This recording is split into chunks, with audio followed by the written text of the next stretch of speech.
राज्य शासनाकडून नाफेड NCCF मार्फत सोयाबीन खरेदी जी आहे तर ती 4,892 रुपये इतक्या बाजार हमी भावाने खरेदी योजना सुरू करण्यात आलेली आहेत।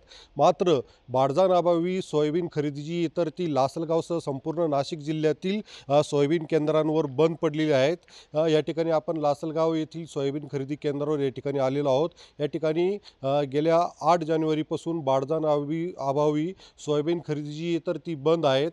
या ठिकाणी आपण पाहू शकतात का या ठिकाणी गोडाऊन सुद्धा बंद आहेत आणि त्याच्यामुळे आता कुठेतरी सोयाबीन उत्पादक शेतकऱ्यांना आपली सोयाबीन जी आहे तर ती बाजार समित्यांमध्ये अक्षरशः 3500 ते 4000 रुपयांच्या दरम्यान विक्री करावी लागत आहेत। याच्या पाठीमागं सोयाबीन उत्पादक शेतकऱ्यांना 1000 ते 1200 रुपये क्विंटल मागं जो आहे तर तो त्यांना म्हणजे कमी दराने विक्री करण्याची वेळ आलेली आहे। त्याच्यामुळे सोयाबीन उत्पादक शेतकऱ्यांची मागणी आहे की लवकरात लवकर ही सोयाबीन खरेदी जी आहे तर ही पूर्ववत सुरू करावी अशी मागणी करण्यात येत आहे। उमेश पारिक, TV9 मराठी, लासलगाव, नाशिक।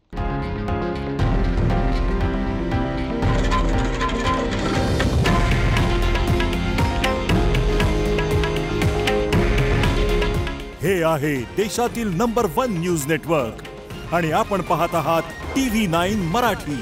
काळजी तुमची, हित महाराष्ट्राचं।